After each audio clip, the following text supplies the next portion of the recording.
In November 1908, a prestigious banquet took place at a painter's studio in Paris, hosted by Pablo Picasso.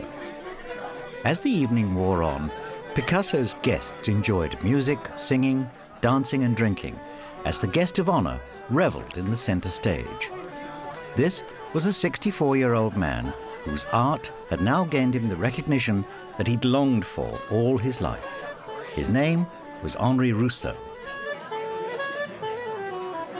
Rousseau remains one of the unlikeliest characters ever to attain artistic greatness.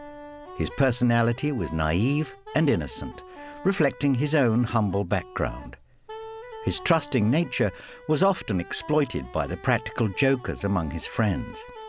He told hopeless lies about an adventurous youth that never existed. Despite many difficulties with the technical aspects of painting, the self-taught artist succeeded in creating a vision that was entirely his own in pictures full of freshness and vitality. It was an amazing achievement.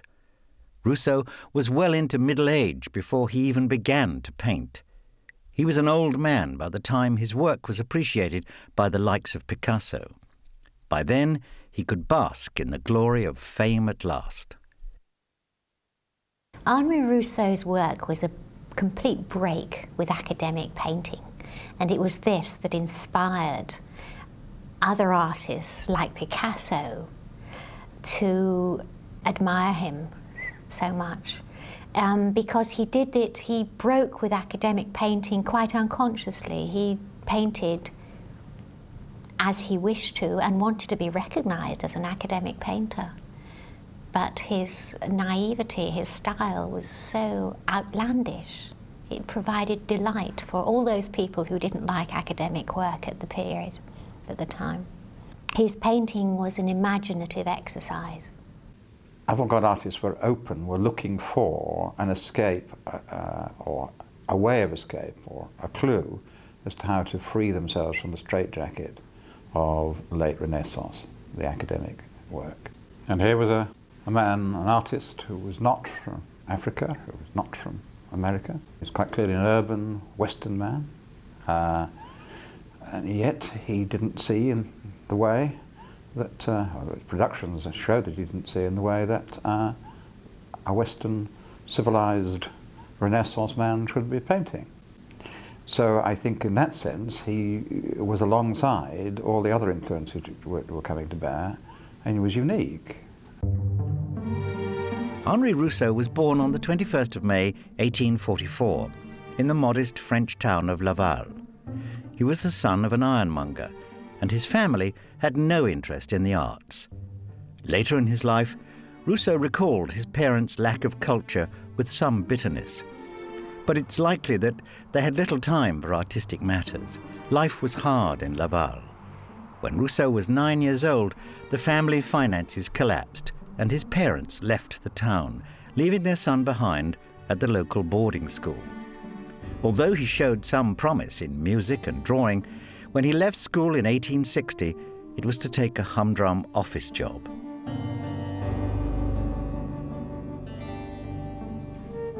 Three years on, the future artist was still engaged in routine work, and there is no evidence of any youthful paintings or drawings.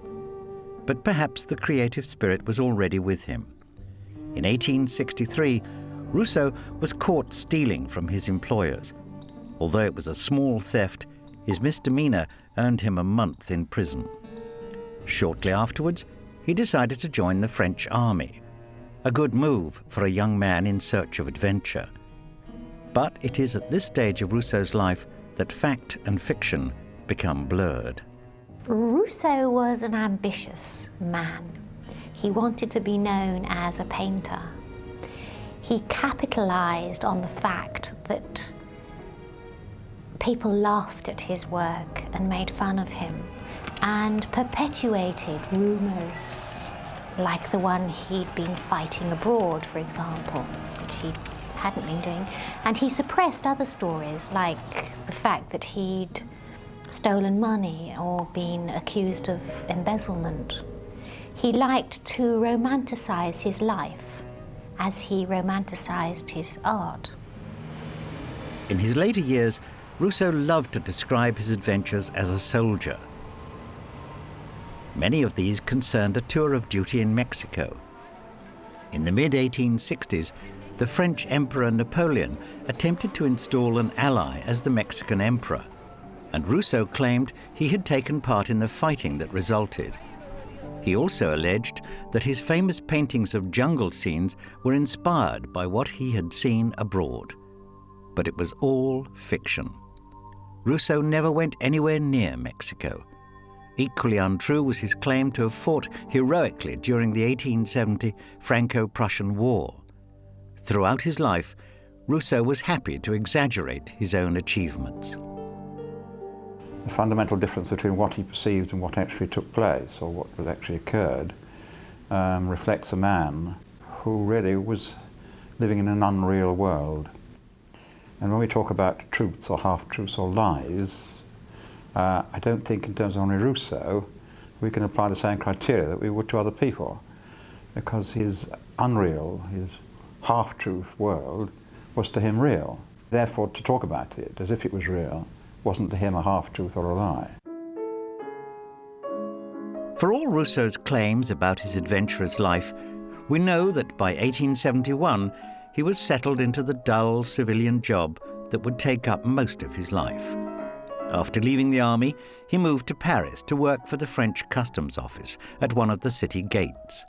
He was now married, and his wife, Clémence, gave birth to 7 children.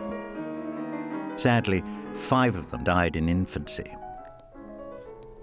Rousseau carried on with his mundane working life. When he eventually became known as an artist, he took the nickname Le Douanier, or customs officer, though his position was never senior enough to qualify him for the title. With hindsight, there was much to exaggerate. All through his 30s, the future artist carried on working for the Parisian customs, and there is little evidence for any creative work. But in the early 1880s, Henri Rousseau made the surprising decision to become a painter. His motivations are unclear, but once he had made his decision, he stuck to it. In 1884, he secured permission to study the great works of the Louvre. Though he still worked in his humble day job, he was now convinced of his destiny as a great artist. He wasn't really a customs officer. He was employed by the customs, what we would call the customs service, in a very lowly capacity, really almost as a sort of a doorkeeper. From what one gathers, he was not regarded as being very capable or able, but rather likable. And he was kept on with very light tasks for quite some time. He got involved and swayed and influenced by certain intellectuals, a writer called Jarret, for instance, who introduced him to a number of other people, other artists and intellectuals. And his make-believe world, which was to him real, convinced him that he really was a genius and a great artist, and that is what he should be doing. We cannot be sure when Rousseau first took up painting seriously, but by 1885 he had rented a studio in Paris's Impasse du Maine, and he set about his true vocation. The following year, he painted this canvas, known as the Carnival Evening, a work that is now admired for its moody, otherworldly atmosphere, but whose technical failings are also evident.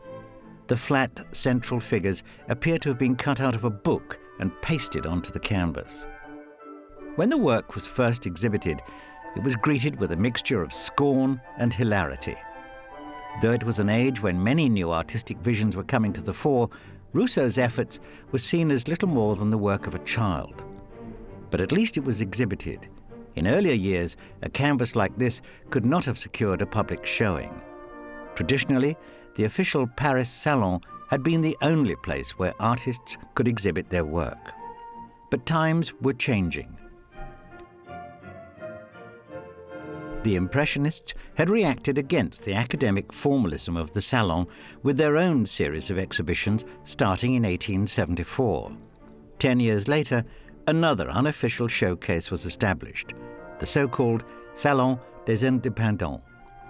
Here, artists could exhibit anything they liked. There was no academic jury to reject their work. For the painter of this almost amateur image, the Salon des Indépendants was little short of a gift from God. In 1886, Rousseau exhibited at the Salon des Indépendants, and the painting he exhibited was a Carnival Evening, and it created an enormous scandal, a scandal of success, if you like. And he relished this. He relished the notoriety. And he exhibited at the Salon des Indépendants continually thereafter, except in 89 and on another occasion. So it served a very useful focus for him, of course, reasons he could paint, exhibit, and it kept him in the public eye, and it brought him to the attention of serious artists who actually enjoyed his work eventually, like Picasso, Gauguin, and other friends. Henri Rousseau's introduction to other intellectuals and artists was further emphasised by the Salon des Indépendants, because here he was being exhibited, or at least introduced to, the avant-garde. And this is what he felt he was. He was part of the avant-garde, majoring. And to be amongst that group, therefore, it seemed to underline to him his status within the intellectual and artistic community. You going to mug me? Am I going to mug you? Is that gorgeous or what, eh? And I believe I can run a decent marathon. Download Veely now. Throughout Rousseau's artistic career, he remained loyal to the Salon des Indépendants. The exhibition itself became the subject for one of his later paintings. Sadly, many of Rousseau's exhibited works are now lost, and the identity of those that survive is often obscure. This forest scene may have been shown at the 1886 Indépendant event, but we can't be sure. The response to Rousseau's art, however, was damning. They were ridiculed. It almost became a ritual at the Salon des Indépendants. Though Rousseau's work was never located in the prime positions, both critics and public made a point of visiting the naive paintings of the obscure part-time artist. Well into his 40s, Rousseau still had to put in 70 hours a week at his day job. Somehow found the time to carry on painting, still convinced of his own abilities and prepared to ignore the mocking of the critics. By 1890, Henri Rousseau felt able to proclaim his own status as an artist through his first masterpiece, an image inspired by one of the major events of the artist's life, the great Parisian World's Fair of 1889. Henri Rousseau, not unlike other artists at the time, were open to influence from all sorts of, if you like, foreign or non-Western influences. At the foot of the Eiffel Tower is a series of glass exhibition areas in which there were exciting and exotic, intriguing exhibitions of artifacts and events from Mexico, from other parts of South America, from different parts of the world. And it was just a marvellous sort of dream world for him. This was a huge exhibition to mark the centenary of the French Revolution. For 6 months, visitors marvelled at the artistic and scientific exhibits contained within the many glass pavilions of the World's Fair. Highlights included a reconstructed Mexican palace and many other recreations of life in exotic lands. Rousseau loved it. What he saw at the World's Fair would stay with him for the rest of his life. Rousseau loved modern technology, the carnival atmosphere of uniforms and flags, and he actually incorporated certain aspects of it into his paintings. He did a painting of myself, portrait landscape, and in it he incorporated a hot air balloon from the World Fair and flags of different nations And he did this painting about a year after he'd been at the World Fair. The World's Fair that inspired Rousseau so much finally closed in October 1889. But we can still see its legacy in the shape of the most famous of all Parisian landmarks, the Eiffel Tower, constructed for the event. We can also see this great feat of engineering in the first important work of Henri Rousseau's career, 1890's My Self-Portrait Landscape. This was an amateur painter's bold attempt to present himself as a fine artist. Rousseau believed that his combination of portrait and landscape was entirely original, and he liked to consider himself the creator of a new artistic genre. But contemporary critics were unimpressed. More than ever before, the canvas was greeted with mockery. It is not difficult to see the picture's technical weaknesses. The artist's feet are especially unimpressive. Rousseau would never master the complex spatial planes required to paint feet effectively. His response would be typically naive. In his later works, he simply buried his feet in undergrowth.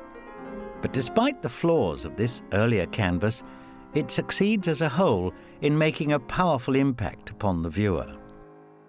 His painting, My Self-Portrait Landscape, was much admired by Berlin Dada, by Apollinaire's Circle, and by Robert Delaunay as expressing the genius of the people, in other words, a proletariat painting, nothing to do with academia. They liked its naivety, its renunciation of perspective, and its belief in the artist as a noble being. It's a statement of him. He's larger than anything else. He's got all the attributes of artists there. He's making a statement. He claimed, the critic talked about it being a sort of a landscape and portrait landscapes. And this appealed to him, and he really felt that he'd actually invented it. And so he claimed that he invented the portrait landscape. The portrait landscape that we see today is not the same as the work exhibited in 1890. The artist later reworked the palette to include two female names, Clémence, his wife, who died of tuberculosis in 1888, and Josephine, the woman who became the second Madame Rousseau in 1899. By that time, Rousseau's art had taken over his life. He saw little of his surviving children, and in 1893, he was at last able to retire from the customs gate that may have been the subject for this earlier canvas. When Rousseau eventually left his day job, he was 49 years old, and his pension was not enough to provide a comfortable living. In the years after his retirement, he suffered much in the way of financial hardship, but he was able to devote himself to his increasingly bold painting. Even before his retirement, Rousseau's pictures were growing larger in scale and greater in ambition. In 1891, he painted this large canvas depicting a tiger taken by surprise in a colourful jungle setting. This was the first of many similar scenes of exotic plant and animal life, which may be the best-known images of the artist's career. In his jungle paintings, Rousseau was influenced by the Orientalists, also possibly by the fact that he was rumoured to have been abroad in Africa. What he enjoyed, I think, about the jungle paintings was the way he could let his imagination run riot. He actually studied the plants and trees that he showed. He showed different leaves. The leaf was the sort of module in these paintings, different kinds of leaves, different plants. Not in proportion, of course, used as a decorative element. But he was able to build up a real sense of the overwhelmingness of the jungle. And the way the animals were partially hidden by the trees, or sometimes people were partially hidden, helps the sense that We are in a very thickly wooded area and mysterious as well. And he used about 50 different kinds of green. Rousseau referred to them as his Mexican paintings, claiming that they were inspired by his foreign travels as a young man. In fact, these jungles were inspired by nothing more distant than the hothouses of Paris's Jardin des Plantes. Rousseau did not have to travel far to find vegetation to inspire his jungle paintings. For animals, he didn't need to leave his studio. After Rousseau's death, it was discovered that he owned a book of animal photographs entitled Bêtes sauvages, the savage beasts. It quickly became clear that for many of his animal figures, he had simply copied the photographs wholesale.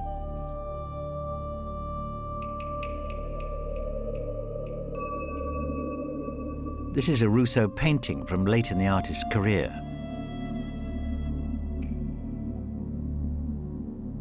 A willingness to borrow compositional elements from other sources was a feature of Rousseau's approach all through his career. And he was happy to use mechanical assistance. We can see this in his first jungle painting. And it can also be identified in this 1892 canvas, the Centenary of Independence. For the outline of the central figures in this ambitious painting, we know that Rousseau used a tracing device to take an existing image and transfer it, enlarged, to the canvas, a device known as the pantograph. The pantograph was a simple device, but a very important device, which actually had a long history. It had been pantographs for some time, but which could enlarge a small drawing. One end of it you could trace on a photograph or a drawing, and then the other end it would enlarge it. For Henri Rousseau, he relied a lot and was excited by lots of illustrations, particularly photographs of wild beasts and things like that.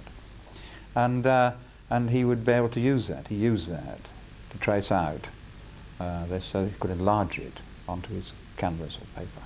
And then, so in practical terms, a pantograph, an enlarging instrument for enlarging, was extremely useful. He used it a lot. Rousseau's use of the pantograph might be frowned upon, but it enabled the artist to concentrate on his strength as a colorist.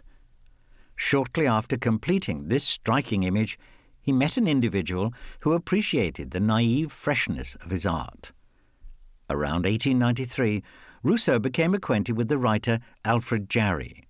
In the years that followed, Jarry encouraged and supported his friend more than anyone before. It was Jarry who commissioned the only print that Rousseau ever made, this lithograph depicting war. And this small image also inspired the boldest work of the artist's career. In 1894, this canvas, also entitled War, was revealed to a stunned audience at the Salon des Indépendants. This painting was painted in 1894, a year after he'd left his job at the toll gate. It might reflect some of the problems he'd had leaving his job and becoming an artist. It was his attempt to enter the academic circle with a subject that was acceptable, traditional, the horsemen of the apocalypse, war, and so on. It's a big painting, 1 metre by 2 metres, more or less. And it shows this amazing black horse flying over recumbent, dead bodies, arms chopped off, and so on. And in the background, you have trees, outlines of trees, and an extraordinarily pink cloud against the blue sky. So it has conflict in the very composition. The sky, for example, is peaceful, but the horse is very moving and fast and horrific, and then you've got these dead white bodies at the bottom. So it's a very strong and strange painting. War remains one of the most important works of Rousseau's career, and it generated real critical acclaim. A long article in the Mercure de France described the canvas as the most remarkable painting of the 1894 Indépendance show. The sheer originality of the work was praised, and Rousseau was delighted. He was now increasingly confident in his own abilities. Shortly after the Mercure de France article was printed, Rousseau heard that a Parisian publisher was planning a book about the best new artists of the age, the so-called painters of the next century. Without being asked, he wrote down a summary of his own career and sent it to the publisher for inclusion. Though the book was never produced, Rousseau's words have survived. He describes his hardships dating back to childhood. He also alludes to his self-teaching as an artist.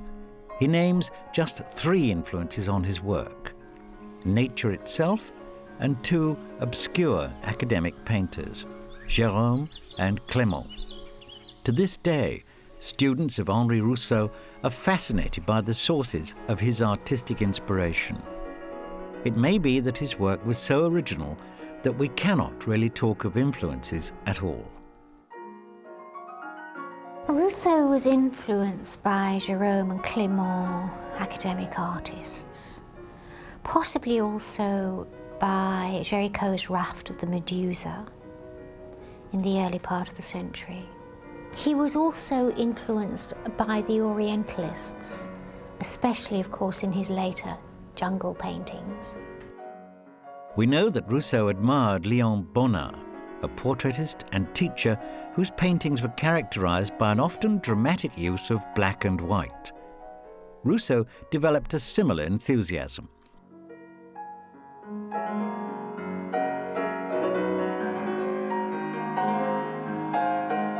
His blacks are especially striking, as we can see in much of the portrait work that he carried out in the later 1890s. Paul Gauguin is said to have admired the intensity of Rousseau's blacks in images like Boy on the Rocks, completed in 1897, and this earlier Portrait of a Woman. This may be Josephine, the artist's second wife, but we may never know for sure. It was the purchase of this painting that later inspired Picasso to organize the famous banquet in Rousseau's honor. Portraiture took up much of Rousseau's time in the later 1890s. Any commission was valuable given the artist's financial predicament. He also painted a large body of landscape scenes, such as this view of the Bièvre et Gentil. Images like this can be seen as technically stronger than Rousseau's portraits, but at the time they fetched little more than a few centimes for the struggling artist. Rousseau's landscapes are amongst his most satisfying works. These are sympathetic images of the suburban environment that the artist knew so well.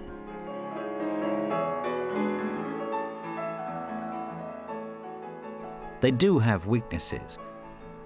The spatial recession of the road in this 1902 canvas is lacking in conviction. But, as with all the artist's work, the freshness and originality of Rousseau's landscapes overcame his technical failings. Rousseau's landscapes are quite charming in a naive kind of way. He has the texture of the trees very carefully delineated. The perspective is very personal, and sometimes the relation of the fences and the trees to the people also is personal. Sometimes the people are very small, sometimes they're very large. They're very refreshing, his landscapes. If we look at the way that he tackles and uses landscape features and plants, they are each seen individually and uniquely and equally, so that the composition is based upon equal things which are of equally importantly seen, equally importantly defined within the whole. And he does look, I mean, he is looking, but he's looking in a different way perhaps than, say, Cézanne. But I do think that it is the business of looking that's important, and the fact that he is able to bring together what may seem very disparate things, and that he elaborates them. Landscapes like these remain honest images of an environment familiar to the artist. But Rousseau himself did not place as high a value on his landscapes as he did with his more imaginative work. These were pictures that depicted no place on Earth, and the most famous of them all was painted in 1897, The Sleeping Gypsy. This large canvas can now be seen in New York's Museum of Modern Art, an appropriate location for a canvas whose sheer modernity remains integral to its appeal. Rousseau had once described himself as a realist painter, but the 21st century viewer can surely see more than surrealism in this haunting image. It remains the most mysterious and influential work of Rousseau's career. Colour, the use of paint, and the dreamlike quality are all elements which are there orchestrated together. I find it interesting that the robe of the gypsy reminds me of later 20th century colour work, hard edge abstraction. Now that isn't consciously, obviously, Henri Rousseau's, but what emerges quite unconsciously is a relationship of colour and the use of colour, concern with colour, which really doesn't come until later on in the 20th century. So I find that fascinating. On the use of paint, this is not the paint of Van Gogh, that is of using it as a physical entity. It is using paint as colour, and therefore it is different than, well, Cézanne or Gauguin as well for that matter. And it's a rather traditional, very traditional in fact, way. It's the sort of way you apply paint as you saw in the Selftaught paintings, or in this country's Royal Academy paintings. But over that, it doesn't get in the way. It only serves to emphasise this dreamlike quality. Now, this is something which is indefinable as far as I'm concerned. That he, with all these, you can analyse all these bits and pieces, the way he does this, the way he paints this, the colour. But in the end, it's a reaction to the final work, which I find most eerie. This is a good example, that it transcends all of those things and becomes something which floats separately as a sort of supernatural being. So that's my reaction to it. The Sleeping Gypsy is now recognised as a masterpiece, but initially it was neglected. 26 years after its completion, it was found lying in a plumber's workshop. It was not the only Rousseau canvas to suffer such a fate. In 1944, his amazing War was discovered in a farmer's barn. Many Rousseau works are still missing today. We know this because we know the names of the pictures he exhibited each year at the Salon des Indépendants. All through his life as an artist, Rousseau remained loyal to the event. Only in 1899 and 1900 did he not exhibit there. This is surprising because he was deep in debt by the turn of the century. But Rousseau remained convinced that he would be recognized as a great artist. Then all his problems would be solved. Rousseau had an incredible faith in himself. Without it, he would not have been able to cope with the continued mocking of many critics. But Rousseau's was an innocent, almost childlike belief that people soon realized could be exploited for fun. Throughout his life as an artist, he was the gullible victim of jokers who exploited his naivety. I think Rousseau probably was gullible and naive, but not gullible and naive enough not to know that people thought he was like this and mocked him or made fun of him. I think we should feel sympathetic towards him, really. He wanted to become a famous person, and he capitalized on his natural gifts in order to do this. Towards the end of his life, Rousseau's gullibility led to his involvement in an unfortunate criminal escapade.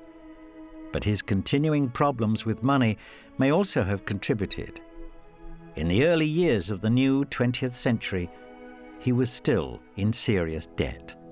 He handed over paintings to pay off small bills, and he was forced to take work as a decorator and music teacher.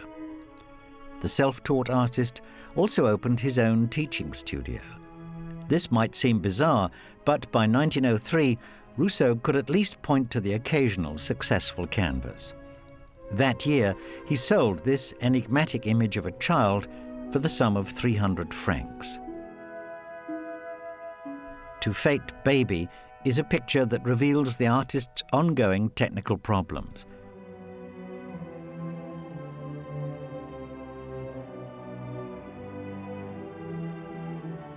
We can see that Rousseau has by now given up any attempt at the difficult business of painting feet.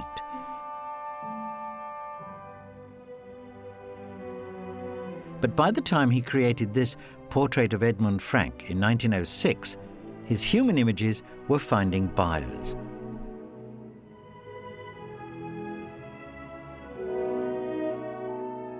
More than ever, Rousseau now believed in his status as an artist.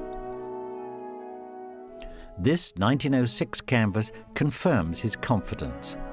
Here we see Liberty inviting the artist to exhibit at the 22nd Salon des Indépendants, an image that celebrates the annual exhibition that Rousseau loved so much.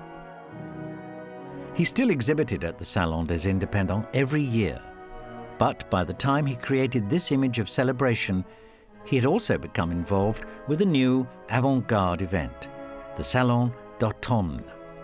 It was an important step in his career. In 1905, he exhibited this canvas depicting a lion attacking an antelope. His painting of lush vegetation had now reached mastery, and the work was well received by many critics. This Rousseau canvas was bought by a dealer for 200 francs. Though the artist was now in his 60s, he was making new friends among the Parisian avant-garde. The poet Guillaume Apollinaire became a champion of Rousseau's work and commissioned this portrait showing himself alongside his mistress. Another admirer was the abstract painter Robert Delaunay, who used his influence to secure the commission of The Snake Charmer, just one of the many jungle scenes to which the artist now devoted his efforts. To be surrounded by what might be an ordinary grass, but with immense proportions, or a sort of rhubarb leaf, which was as high as a house appeared to be.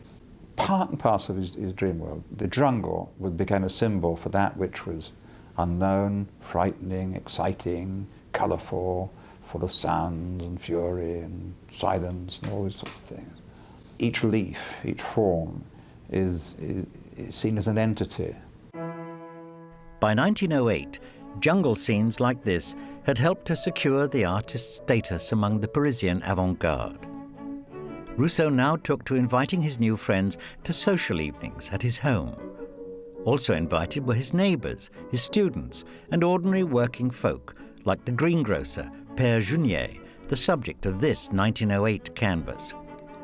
But of all the new friends that Rousseau made in his early 60s, none were more significant than a Paris-based Spanish painter who stunned the world with his first great canvas and would go on to become the greatest artist of the 20th century, Pablo Picasso.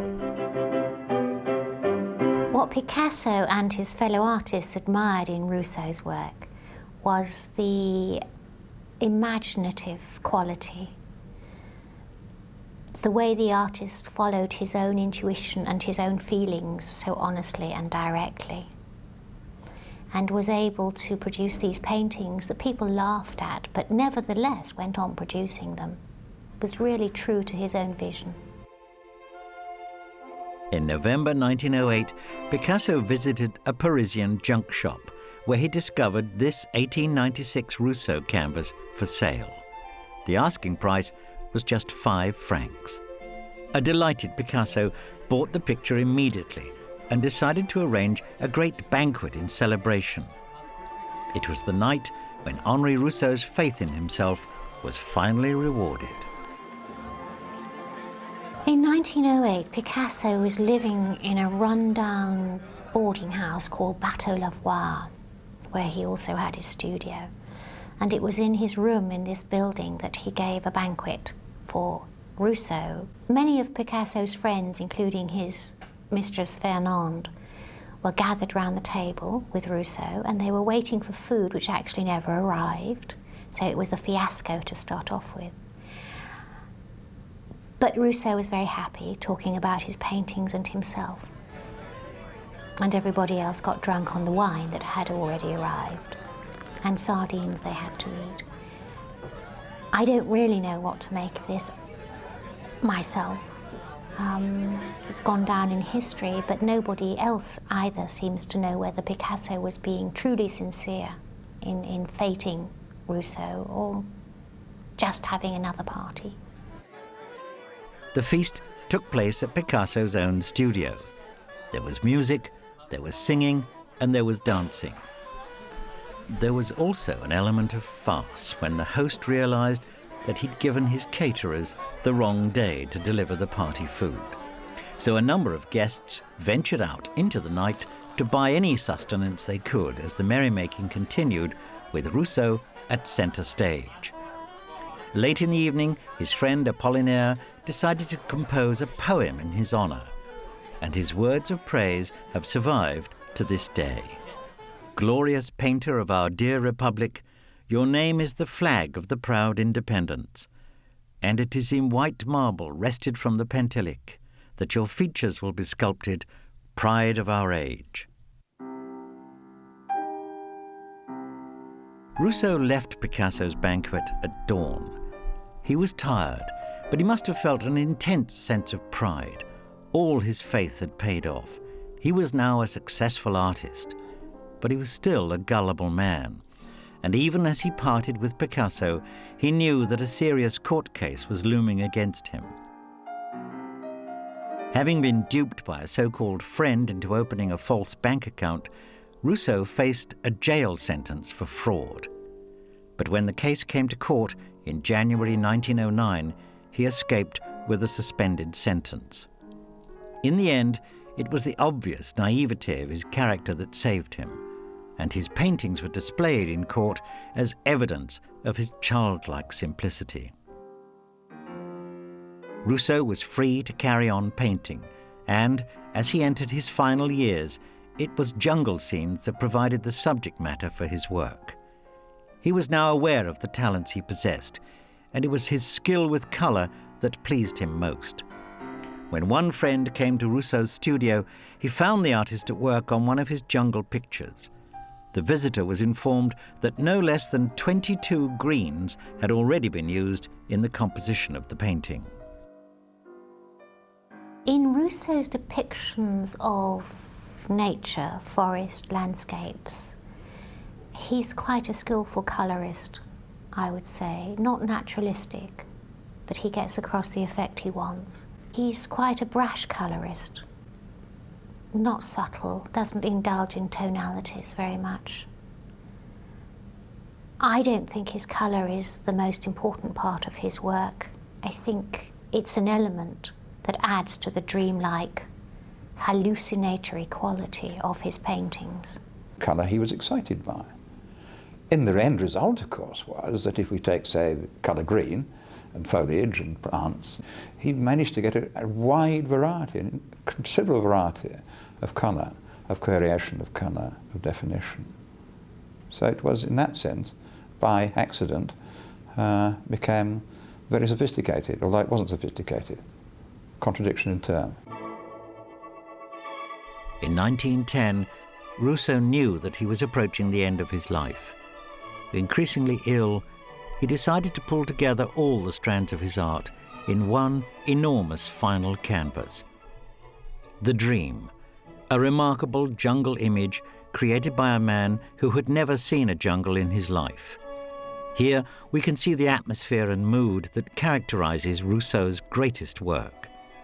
It may depict nowhere on earth, but as a triumph of the imagination, it remains one of the finest artistic achievements of the 20th century. When asked about the dream, Rousseau said that the woman was asleep on a sofa and imagining that she was in the jungle, which explains why we have a sofa in the middle of the jungle. The shape of the woman's body is very sinuous and lovely, and then in the background, just behind her, we have a flute player, a snake charmer in fact, half hidden among the greenery. And in front of the snake charmer there's part of a snake wriggling away. And hidden among the trees, the foliage, there are animals. It's a charming painting. It is like a dream. It could be Adam and Eve. There's a simplicity about it, which is very sweet. This huge painting was the final great achievement of Henri Rousseau. In September 1910, he died in a Parisian hospital. He was 66 years old. Shortly afterwards, he was buried in a tomb with a poem of praise by his famous friend Apollinaire. This honour marked the end of an amazing journey by an incredible man. Well into his middle age, the self-taught Rousseau escaped from a life of dull routine to become a fated member of avant-garde society. Rousseau believed in himself and, virtually alone, he established himself as a great artist of his time. It was an achievement we can still admire today. What I admire most about Rousseau is his adherence to his own vision. So he stuck to this and created a whole persona for himself and an area of art in which he was the one well-known person.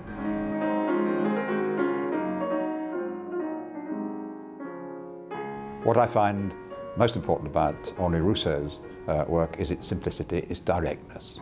I think that, in simple terms, is what he has contributed. Free from the sophistication and the controversy of the contemporary society, it frees the artist.